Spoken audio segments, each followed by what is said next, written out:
on, guys. Oh no. Everybody's waiting. What? That's fine. I'll send it to Isaac. Yeah. All right. Just kind of roughly circle for now. You're gonna be rearranged by Mrs. Jenkins in a few minutes. And grab. You've got your handouts for this week there. Welcome to week 16. So time for True Lies as we begin. Who finished the story? Yeah, what? The story. Last week we started a story in class. Who finished it? Oh, yeah. Okay. I'm hoping we're going to have a special surprise for all of you. This past October, I read a book for my graduate class, a really big compendium, really big tome called A Secular Age. It was about 600 pages I had to read for my doctoral class. And what was really cool was at the end of it, the professor got the author, Charles Taylor, who's one of the most renowned philosophers of our day and certainly one of the most insightful, to come and speak to our class. I am very much hoping that Ms. Sarah Hinlicky Wilson, who authored the story that you read last week, is going to be joining us towards the end of the school year. She's going to come up.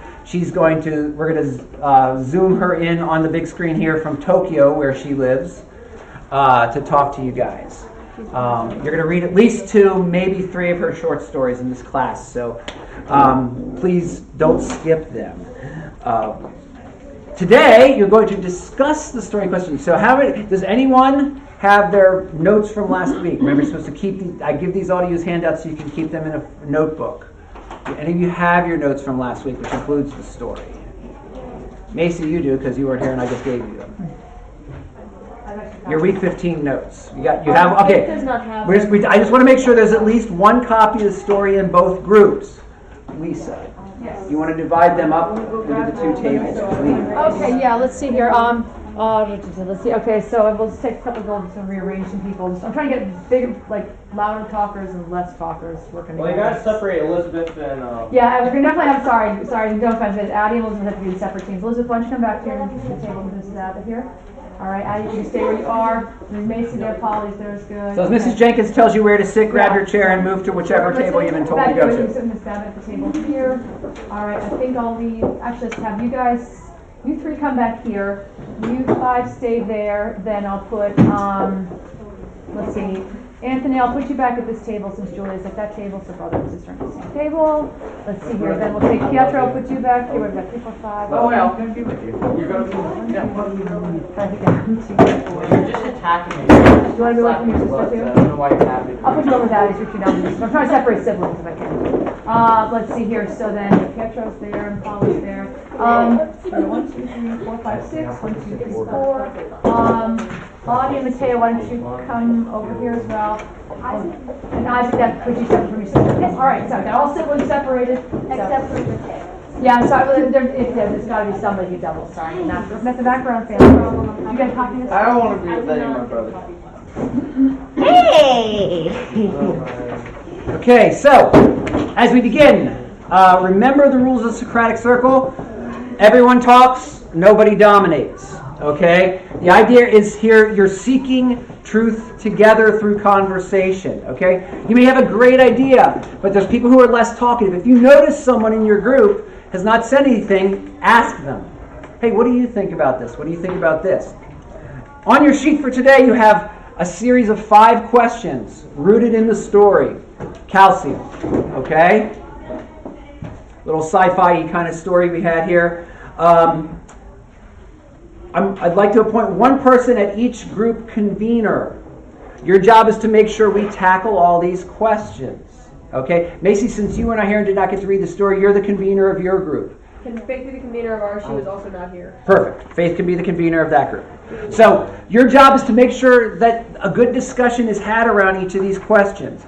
You're going to have about the next 15 to 20 minutes. I'll let you know when we've hit 15 to discuss these as a group. Then we're going to regather as a large group, okay? And that large group, you're going to go ahead and share what you think were the most interesting insights. So convener, since you didn't get to read the story, your job is to take some notes on the discussion. I thought so-and-so had an interesting point. They can speak it maybe when we come to sharing it in large group, but You're trying to seek truth together as a group, all right? So you're going to be looking at nature versus nurture in terms of human development.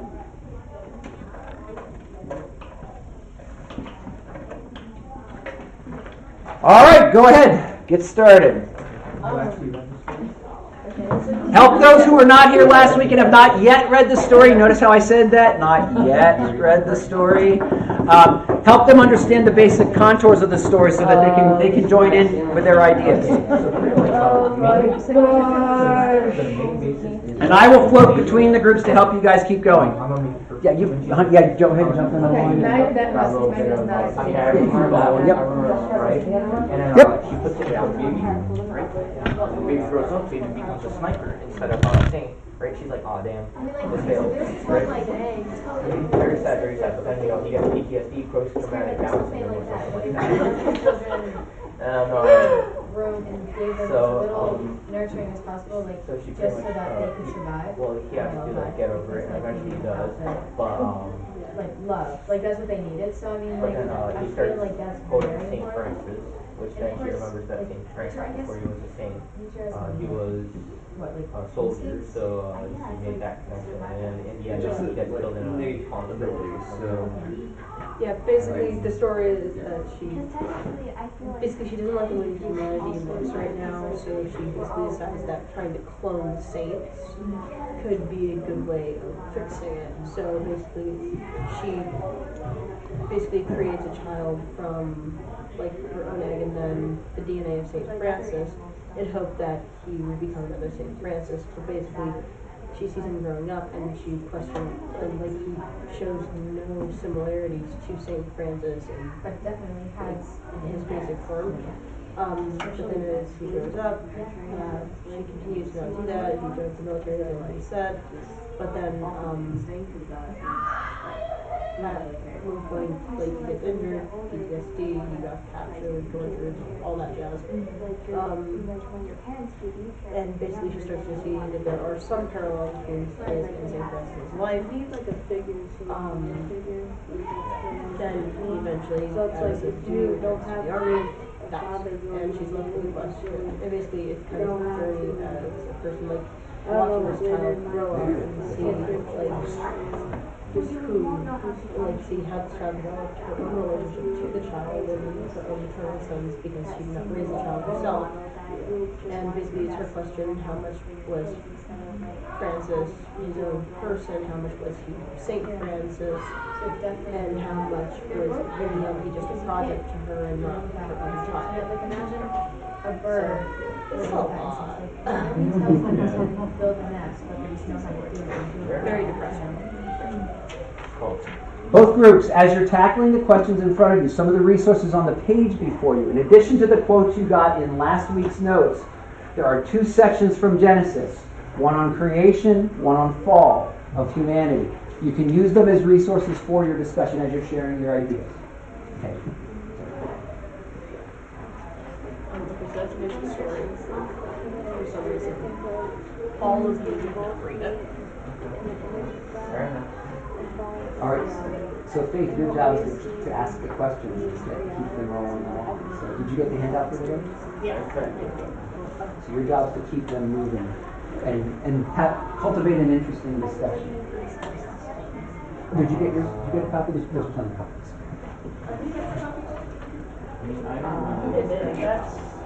Is that today or yes? That was Liz.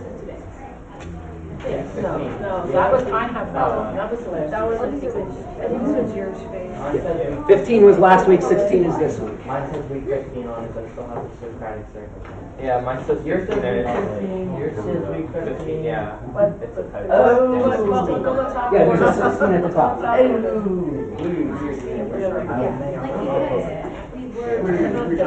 Oh, sorry, you're right. I missed 115. Who needs a copy for this week? The Socratic circle at the top. Anybody need this one?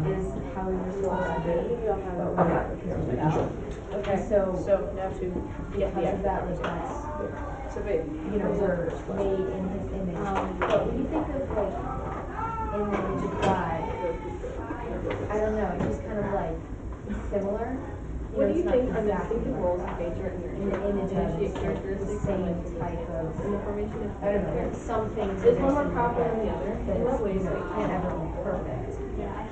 So the question of nature and nurture is like it's been thrown around for a long time now. Basically, what's more important? The basic nature of the person or how they're raised. If I would say, like from my standpoint, like nurturing, Or just already knew. You probably Yeah. more to that it would happen, so like we're still innate in to some the image aspects of God, just like the whole thing with two parents probably not versus as well one, as you can see people how wanted, a but child develops totally different in the way they're nurtured if they're raised by a single mother or a single parent compared to two. Or they have an abusive household for Yeah. 11 months. Exactly, so that could affect how one's future is changed, so I feel like nurturing is a way more important. God Not way is more, our but I think it's more of an important protector, uh, like our caregiver, role. So if we're made in his image, we're automatically going to have those type of characteristics in us. But this, of course, is the question to say, why do two people from the same family who are raised the same way have very distinctly different personalities? Like, why am I talkative while he's quiet? Why am I interested in about him. Like you see like tall I've seen bullies a lot me? of people that maybe circumstances where like they You know haven't that seen they're going to get up for abortion or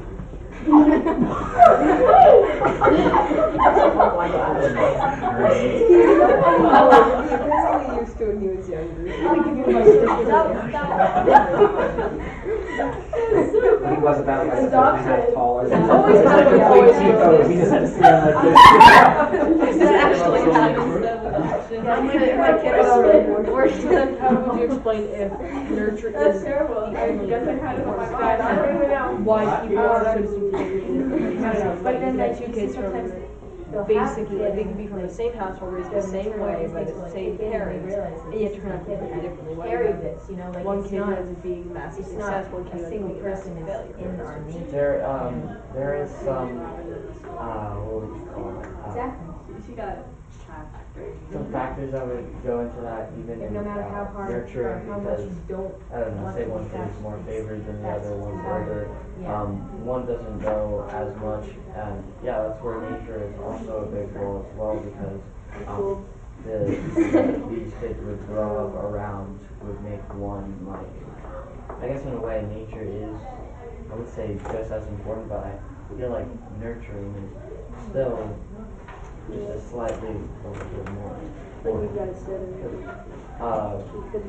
You could When we deal with the nurture the person, the kid himself could, he has the choice or the decision to go away from the other influences in nature that would bring up, and I feel like nurturing comes from the parent, and it's kind of like drilled into. Yeah, I got Yeah, I see what you're saying. Yeah. But yeah, I can see how nature is still a huge factor, and it could decide whether well, I think like choice It's also like environment. Yeah. Like depending on how it doesn't involve nurture. Yeah. But I mean, it can have a way. Like depending on the person. Yeah. Like depending on like people around you, where you grew up, and like how you grew up. The nurture can help with that, but that still will affect the nurture. I feel like the how would be more of a nurturing thing, but the way I would be more of a Well, the thing is that nurture just refers to like anything that is not innate to the person when they are born. So like what hospital you're born in doesn't make a huge difference in your overall development. Unless you end up being a very terrible hospital. Yeah, so that more plays into nature because it's something that it's. We're not going to talk about that. But basically, nurture is anything that is not true about you at your birth.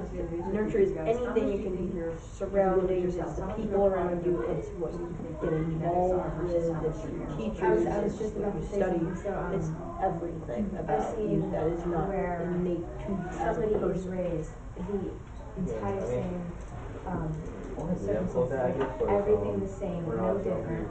like, But because of their something drove genetics, me they're towards being different science. than the other But people then, like, growing up, they after came out much different. I Like, figured even out though about everything aviation and about the and situation fluid we're in science and was the stuff same, like that.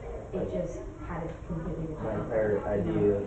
shifted more So, towards I that mean, than there's some science things that you and just can't it change, really wasn't anything which, that just like, that because is the I mean, choice. Christ that we did have have some in stuff terms of while I was but, reading and what I was watching, but just And then, from an internal you know, sense, I thought there that is sounded gonna pretty be fun. I mean, it's still an technically aspect of it that is from your circumstances, like, because But I think a it's lot of interesting because times maybe it's this thing you'll like your take natural things from nature as a people that you person love, like, especially that your parents, you you're know?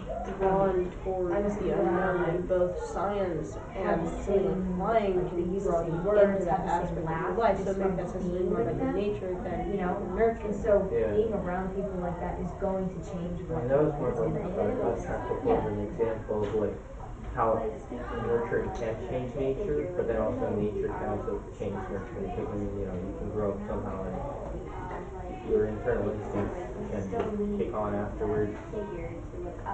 You don't have to. Yeah, like something can suddenly cause dramatic change. Like my mom spent a large portion of her life thinking, oh, she wanted to go into biology. But then at one point when she was traveling in Europe, she met like people like Muslim refugees or something like that, and she realized she didn't know anything about culture, and that drove her towards a love of culture.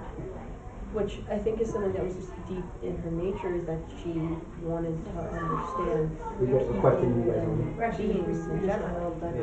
That's fine. So I think it's interesting.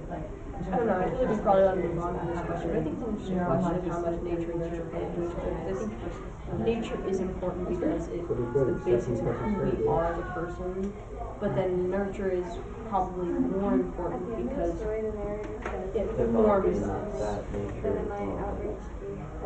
depending on how you were raised, depending on how you were raised, that can affect how nature. Talk about person. Yeah, so it's I think probably easiest to look at it as like nature. If say you were a block of clay, nature is what variety of clay you are. It says something like say it's like the basic quality of the clay, but it takes both. Low quality clay and has a massive sculpture and seems something beautiful, but high quality clay and it has an amateur is basically garbage. Like, yes, because then they see the evil, So basically, and they're like, I'm gonna change it, that I do. ways. But What if we bring it? anyway, I think it's just the easiest way to look at it. Like nature Last says year, a lot it's all about what about, you can like, become, but it good doesn't people, necessarily it's dictate all who about, you like, will what we be. read But about nurture, people not being able to while exist it without each can't other. dictate who you are initially, can form who you are eventually. So we should probably. Yeah. When Christians think of human nature, they think of humans being both made in the image of God, Genesis 1:26-28, and fallen from that reality, Genesis 3:1-19. And it was talking about like. In what we ways can't do you exist think without the each other. realities are evident in your own experience of people So, and of yourself? Okay, how do these twin aspects of human nature serve as a basis for Well, I see what nature? you mean, because like, if there wouldn't be like any evil, there I knew a couple, wouldn't be this any one, good, kid, because if there would be, if there's no he was evil, really good then at how do music and people stuff, know like, that he like, looked like he had great there features, is and something then all of a good, sudden, like, and like, he just like turned you out said, to be, like, he changed his name to some weird I name feel and like has all those new pronouns. I'm like, something evil, what? you realize He's that like, you're wrong, Exume or but something like that, and I'm like, it's more like you want that to doesn't even change seem from like that a evil to spectrum, good. that's just like, And I feel like that's it how is things on are a created, spectrum, because they're but usually not the right type of some spectrum. evil Yeah. things before they Yeah, do almost things, eczema, but yeah. then realize that the It's issues that yeah, they it have really does trying sound to like change and condition, for the greater good. But yeah, So I feel that's like very true. Because evil I mean, is needed. what is interesting about full nature versus nurture is that sometimes Also, it like, says the same nothing would be about like who you're seeing becoming. evil in the world, I knew a then kid who was wanting like, to do this something is about it. person Yeah, or no, change. he He was smart, he was Right, funny, he was yeah. athletic, he was good looking. Everything about him. He had everything going for him. He had the most loving family in existence. And one day he put his gun in the shops. They say same thing. But of course, there might have been an aspect of nurture there too, because he definitely been working at the Camelback. I mean, Saints is before basically that. them. Camelback is a bad place, you should leave it. Technically, But, we're all Saints. like, we've heard bad things about the community and about their being corrupted. It's nothing against you personally. That's what, I mean, why are you working, if he was Because working obviously rental. those burgers things. Right, yeah. If he was working there in the summer. But I feel like without Back, people, Camelback, it wouldn't be any good because you would never Anyway, know but he was working up in that it's area. good. So it might, but it's interesting just to see, like, Something, so in general, he was something nurtured could well. happen, He had but good not behavior, he was a know great that kid. it's good because like you can't Something have the way a he was bad nurtured, thing something that his parent nature and never see saw. that it's good.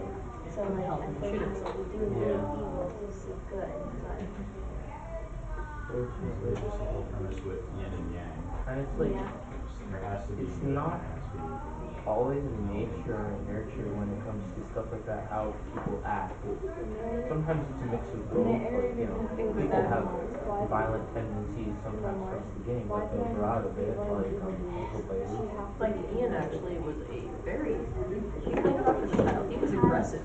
He like used to beat up everything, he used to headbutt everything he wasn't happy with.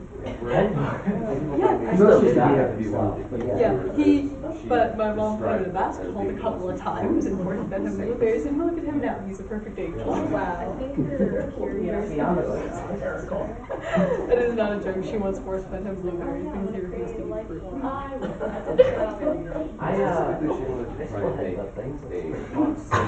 Oh my God, have you seen the dents in our wall? That mom does not know about. But anyway, going back to the question of like how the fallenness of humanity versus us being made in the image of God, because we should really stay on topic. That's interesting because this whole conversation is, because we are still on. We're at about this is about the 15-minute mark, so if you haven't transitioned to questions 4 and 5, please check them out. They're at 5. They're at 5. We're still on kid. Just maybe summarize. I feel though like because Let's look at 4 and 5 quickly, and if we have time, we can go back. At the end of We actually said this already. Sorry. At the end of the story, the narrator says, "In the story, that my aunt reported, like I would question realize, 4, yeah, she I would would realize realize the problem what kind of and place then are be you like, okay, maybe I shouldn't do this because I prevented it. in your opinion, Going more to the Sometimes you have to know they not as On, like, from person to person, like, but what's talking you because I mean, sometimes you have no some of them idea just where from you're their going and you beginning, end I up mean, there. they were nice people and they wanted Like to she treat you didn't do with anything. respect. They just wanted to I help think everybody who they it could. wasn't like out of evil intent. But then again, Obviously it's some really of them, insane, you know. like, So it's not like for yes, example, I'm going to Francis, make Hitler. he had to go to You the know, war. that wouldn't be Sorry, I hit first. as It was like good. scene. Like He had to go to war and have something it just traumatic happened. happen in his Yeah, life I mean, before he if realized that, you just he look wants to at be a like good problems person. you do, like let's say Like, you like say your somebody like parents Jesus and falling off then the you hill, like go and travel, but then He's you not see saying anything. the consequence of doing something bad, his and brother but you also see you also get a consequence if you admit that you did something bad, but then you can prevent it from happening in the future and passing all that. making it better. But in the end, he saw the way So I feel doing like so evil that's that he decided that it was more evil to let it continue on, and actually was involved in an assassination. Oh, yeah. I feel like it's never Yeah, I too couldn't late even to hold like this up. talk about Like that. Yeah, that's like So mad at me. yeah. I mean, that would be better if you put that. Yeah, that was really yeah.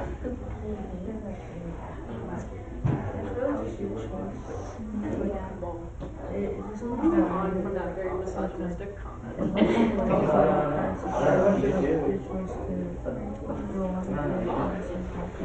Do it like this, right? You give him $100 to go and put into the camps, right? And what you do is you grab that with that $100. Direct you into a. This is going on topic. I should go back. Yeah, let's get back on topic, because we're down to 5 minutes in. I'll continue down here in a moment. Please do.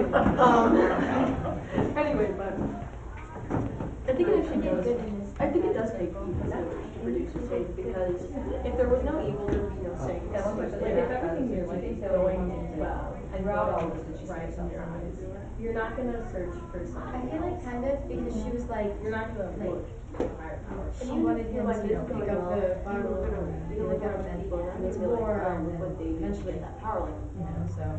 I feel like she thought she had like a good princess, like she was actually a royalty, and and trying to bring back like another good person, but then I feel so I like think she started she to saw realize like the evil around Yeah. her, and things she she was was power doing grab that and was her that society, she and she was like, no, you cannot help people. I don't know if she What do you want? saw that she could like go back Forgot the business. Yeah, because All in one fast. What are your guys' thoughts on it? I'm genuinely curious. Before What do you that, think I about mean, the concept of it's like, only the presence is of it something again, just hate? an actual certain task that she sets out to do. Good. She's out to nurture him all steps away in the long run. Because her life has to nurture her to recognize what she actually is. Because before that, she could tell herself she was one thing, and in the presence of somebody who truly does the right thing, who truly is safe and who is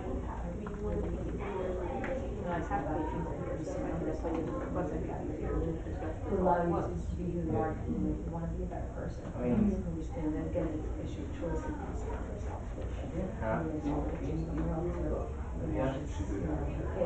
Yeah.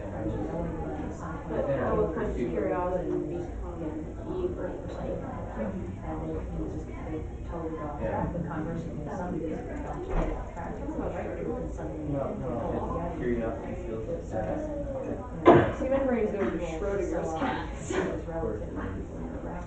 But, I mean, even though she didn't I guess in the beginning it was like, go back. it wasn't okay to experiment And with. in the end, she realized that It she wasn't could do herself necessarily like wrong or right in each way, because I mean, you do have like the, a better person after that, because like it's hard what to is it called? become like a better person if you don't realize or don't accept Yeah, but I'm saying like, when she brought. All right, please kind of wrap up the discussion as it's going with your group right now, and we're going to bring everyone together to share their thoughts and ideas. Well, because like he realized that like right at the end, like coming down to like the final minutes of her necessarily bad, staying on but Earth, like, like she I mean, realized she that did like do as she the was correct doing decision it to like and give it to a accepted that loving she family, became an because evil she doing protected it, herself so rather like I than feel to like just because of that, like she could probably versus come fear. back. She realized and accepted that she did something which I feel like a lot of people don't realize. So I think that's why he comes into the situation, which I think you were going to say.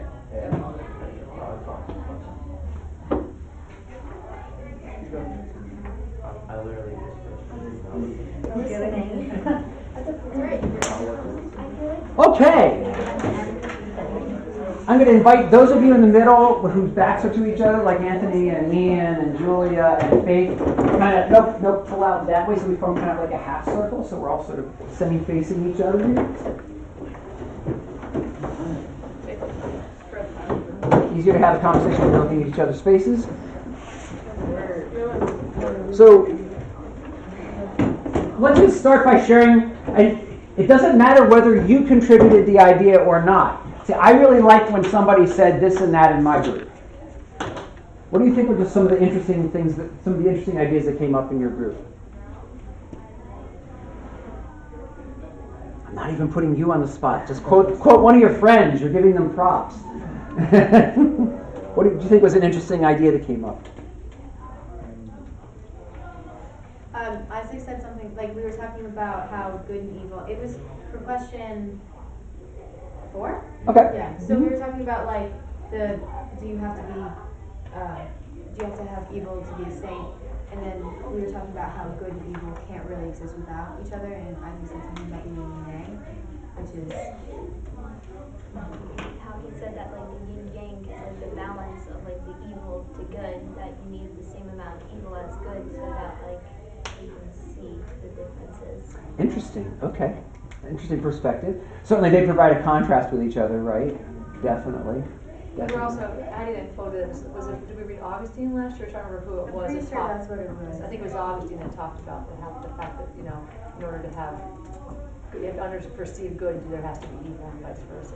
Was it Augustine that read that? Sounds about right. Honestly, talking about like the twisting of the good and being what evil actually is. So you can't have evil without good, but you can have good without evil, right?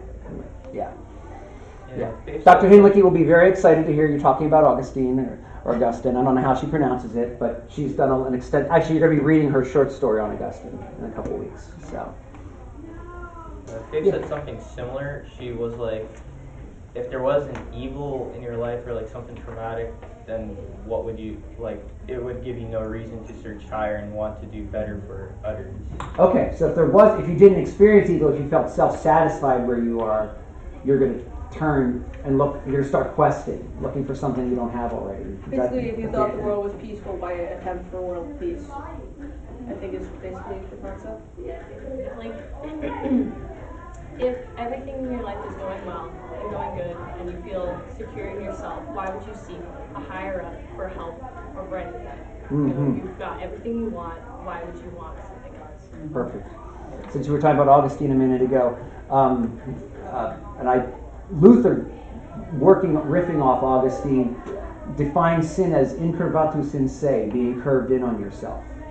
Focusing, and so the remedy for sin is to turn out of yourself and look for something beyond what you already possess. Yeah. Interesting. Other ideas? We mostly focus on the question of nature versus nurture and which one is the most necessary. We've landed on the idea that while nature is important, it's kind of what you're made of initially. It's really what nurtures you and helps you to form who you are that will actually make you who you are. Okay.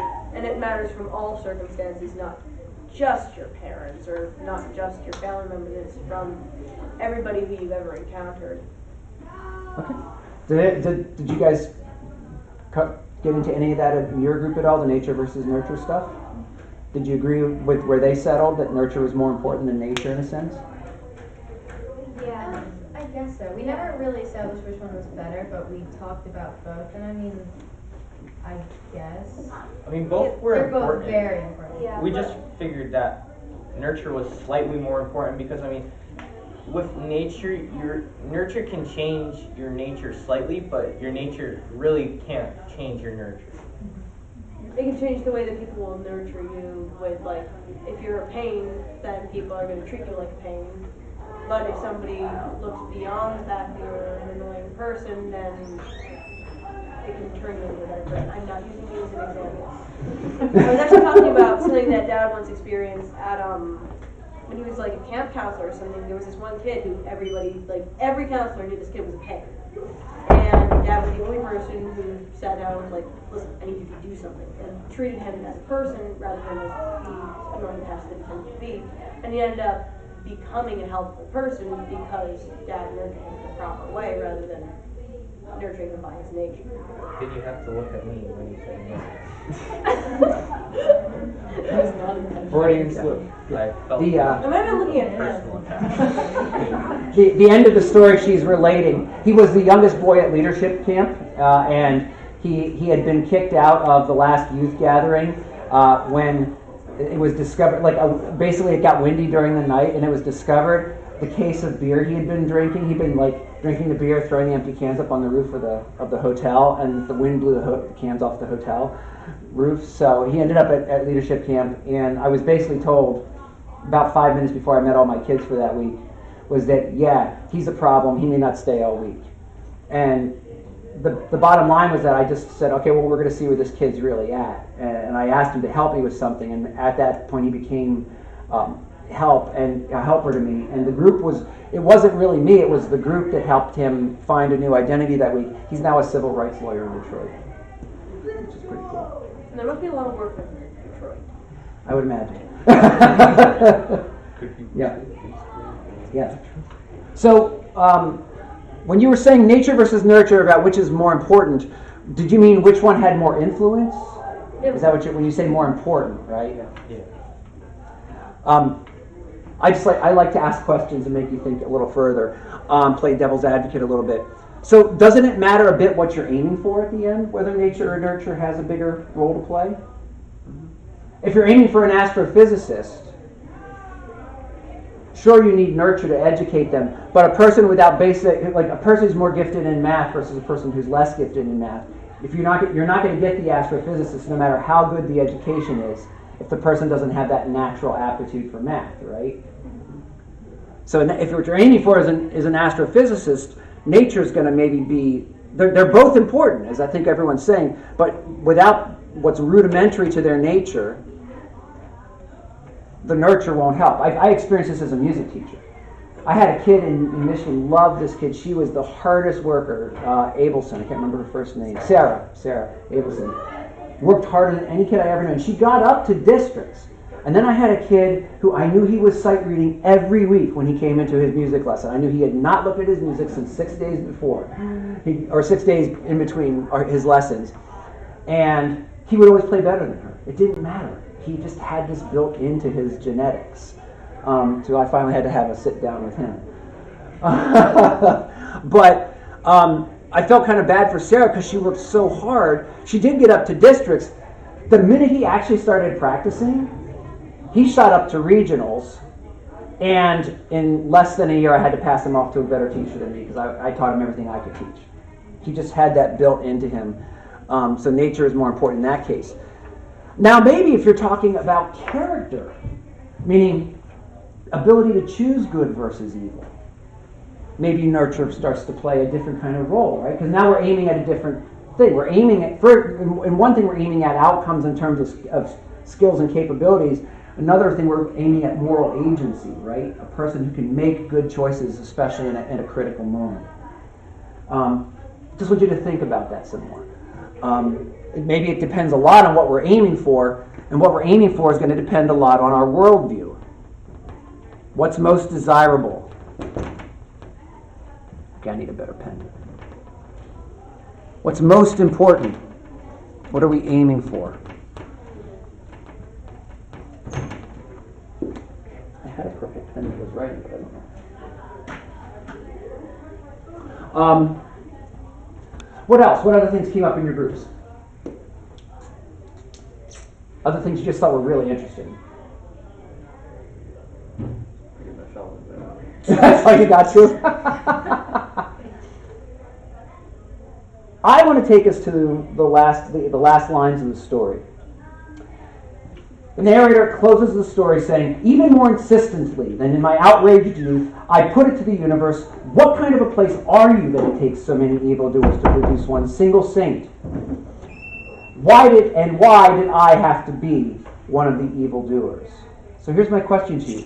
Did she have to be an evildoer? No. Why? I mean, from what we were able to talk for the final few minutes, I put forth the idea that her bringing in the life not necessarily was wrong, because I mean, in some cases when parents aren't able to have children of their own, they will have the test tube babies, but the fact that she passed him on to a better family was a correct choice for her, since she would have treated him, if she kept him, more of an experiment than a child, so it at least gave him that. But she never stopped treating him like an experiment. She would always come over during the Christmas times, as it said in the story, and see how he would progress, and she was always upset at why he wasn't showing more saintliness, and why did he want to sign up for the army and be a sniper, when in reality she just was missing the fact that to be a saint, it's not necessarily about your nature. It is also in your nature, but it depends on how, your nurture and nature. Because if it's not in your nature but you're nurtured into it, you could have that. But if you're not nurtured into it but you have the nature of it, it can go both ways.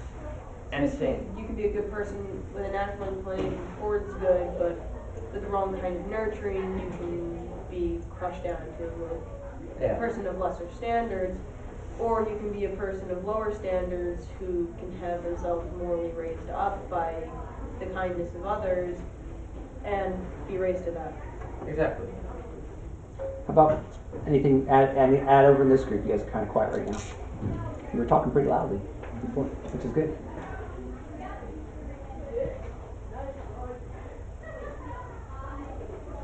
Do you think she had to be an evildoer?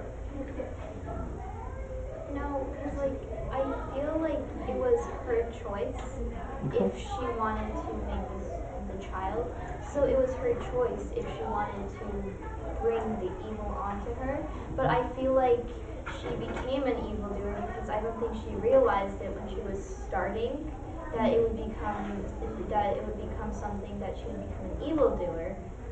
But I feel like as she progressed and with the child, that she realized that that she was starting to become and became an evildoer instead of trying, because I feel like her intentions on the beginning were were good, but then I feel like as she started raising him that her intentions started to turn bad because she wanted him to become this saint. Okay. And she then realized of what her evil doing was, and that she was an evildoer instead of a better influence. Interesting. What was her evil doing in your estimation? That she, like Anthony said, that she treated him like an experiment instead of being a parent figure, instead of caring for her child's opinion and what he wanted. She was forcing him to do what she wanted him to do and what she thought was best for him, instead of letting him live his own life. It was more like he was living in her world of what she wanted him to do, and then that's when she realized that she was an evildoer, because instead of letting him be a normal kid and letting him live his life and do what he wants to do, and she was forcing him into doing all these different things that she wanted him to do. Okay. So treating him like a means to her own end, instead of treating him like a person in his own right. Mm-hmm. Okay. Have they done the categorical imperative yet in their philosophies? Okay, we'll get to that eventually. I don't want to distract us too much. I heard in this group over here, I heard a word come up that I thought was really important. Influence. You talked about the influence. I heard them talking about the influence of nurture, the influence of nature. Here's my question. Where in all of this did the main character's choice come in? Or was it at every stage of the journey? Were choices being made at every stage by her?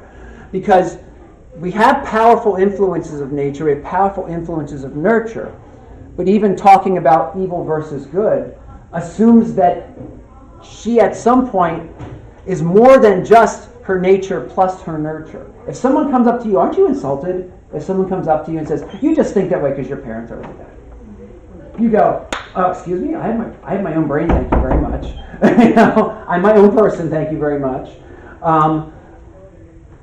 Where is the you? I'm going to take us back to, remember the poem we started our year with by Walt Whitman. O me, O life, of the questions of these recurring, of the endless trains of the faithless, of cities filled with the foolish, of myself forever reproaching myself, for who more foolish than I, and who more faithless? Of eyes that vainly crave the light, of objects mean, of the struggle ever renewed, of the poor results of all, of the plotting and sordid crowds I see around me, of the empty and useless years of the rest, with the rest me intertwined. Oh, the questions, oh me, so sad, recurring. What good amid these, oh me, oh life? He's asking, where am I in the middle of all this? The influence is what? It's the sordid crowds, the faithless crowds, and I'm as faithless as any one of them. That's nurture, and it's also kind of nature. It's where he's coming from, right? Where is he? Who am I in the middle of all these? Because even talking about evil versus good you might assume there's some sort of ability to choose one or the other. Or what's the point of all the discussions we have? What's the point of identifying good versus evil if you're doomed to one or the other?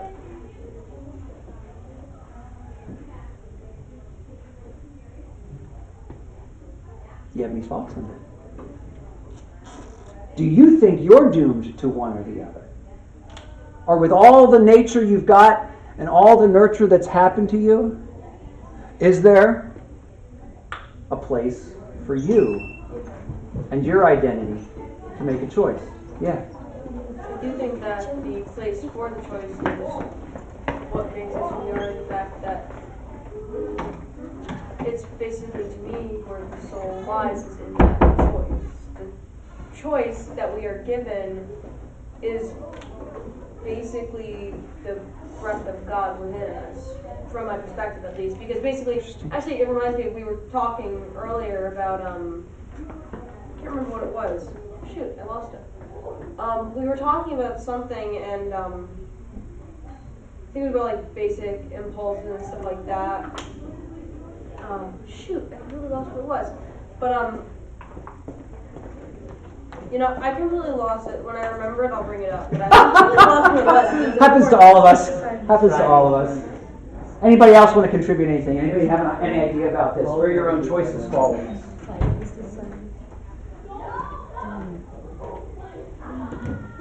I mean, choice is always there. I mean, sometimes it's harder to see than others. Okay. Because right now, I could have a choice to just sit here in my chair, or I could have the choice to start attacking you.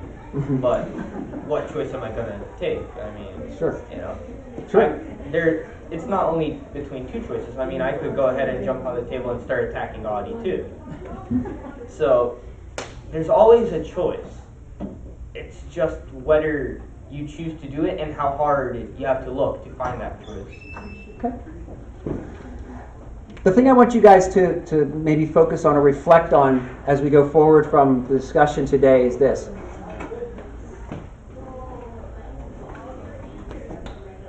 There's a difference between being determined and being influenced. You're in the middle of doing Rousseau, right? So for Rousseau, where do the good and the evil fall in this chart? Is nature good or evil? Nature is good, nurture is evil. Nature is good, nurture is evil, right? That's his simple formula, right? Almost all of the thinkers since the Enlightenment are playing mostly with the deterministic factor. Not exclusively, but largely they're thinking, what kind of society do we create so that not it's easier to get good people coming out of it, but we're almost determining like it's going to be good, right? When you get into Marx, you're really going to see this. You're looking at, we're going to shape human destiny. Moving in the direction of we are what we, or human beings will be what they determine they will be, whether from nature or nurture or both.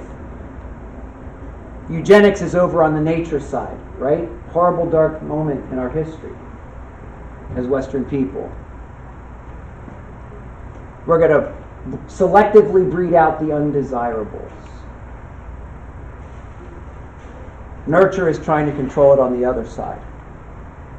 Where in the midst of all that is choice, and is choice related to human dignity? Because remember how Walt Whitman ends the poem. I didn't read the ending. He's asking, what good amidst all these, O me, O life? And then his answer is that you are here, that life exists and identity, that the powerful play goes on, and you may contribute a verse.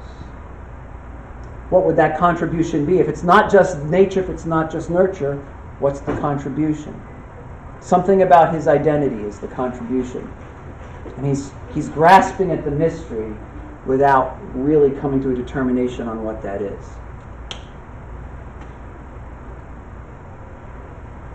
Okay, sounds like you guys had good discussions at your tables. Excellent.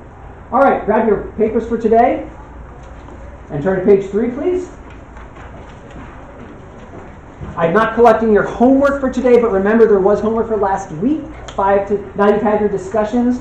5 to 10 sentences on your reflections on the story and the nature versus nurture thing. So I'm going to read aloud our story for this week. We're going to read the entire story because it's right here. It's less than half a page. This is The Answer by Frederick Brown. Science fiction again. Dwan Ev ceremoniously soldered the final connection with gold. The eyes of a dozen television cameras watched him, and the sub-ether bore throughout the universe a dozen pictures of what he was doing. He straightened and nodded to Dwar Rain, then moved to a position beside the switch that would complete the contact when he threw it. The switch that would connect all at once all of the monster computing machines of all the populated planets in the universe, 96 billion planets, into the circuit that would connect them all into one supercalculator, one cybernetics machine that would combine all the knowledge of all the galaxies. Dwar Rain spoke briefly to the watching and listening trillions. Then, after a moment's silence, he said, "Now, Dwar Ev." Dwar Ev threw the switch. There was a mighty hum, the surge of power from 96 billion planets. Lights flashed and quieted along the miles-long panel. Dwar Ev stepped back and drew a deep breath. "The honor of asking the first question is yours, Dwar Rain." "Thank you," said Dwar Rain. "It shall be a question which no single cybernetics machine has been able to answer." He turned to face the machine. "Is there a God?" The mighty voice answered without hesitation, without the clicking of a single relay. "Yes, now there is a God." Sudden fear flashed on the face of Dwar Ev. He leapt to grab the switch. A bolt of lightning from the cloudless sky struck him down and fused the switch shut. Dang. Yeah. That is dang. Written in 1954. Second. Long time before the internet was ever on anybody's mind. I'm not sure if these were the same people, but I noticed that there was one mistake. Uh-huh. At the very beginning, he was called Dwan Ev. And Oh, that's later it was probably Dwar Ev. That's probably a typo. Yeah, it's probably Dwar. It's supposed to be Dwar, not Dwan. Thanks for catching that. Yeah. Okay. Science fiction loves to do this kind of thing, likes to turn the world upside down and make us think about it, right? You guys are used to that because science fiction's become mainstream. Science fiction was like nerd fiction in the 50s. But science fiction has become popular. What he's doing here is turning upside down the idea that we're made in God's image. Now all the combined efforts of all humanity at this point in some far distant future end up creating God. So a philosopher named Feuerbach put this in like a psychological terms in what we call projection theory, that we believe there's a God because we're projecting out into the universe our hopeless need for there to be a father figure or mother figure out there because we're all alone in the universe. And we just want security. So, here's the question I want you to start thinking about for next week as you write your 5 to 10 sentences on the story from last week. How would you respond to a peer who says to you, you only believe in God because you need to, psychologically speaking? Okay? You don't need to write that short paragraph because you're going to write your paragraph about last week's story, but we're going to talk about it next week. That's your homework. All right, thank you all. Lunchtime.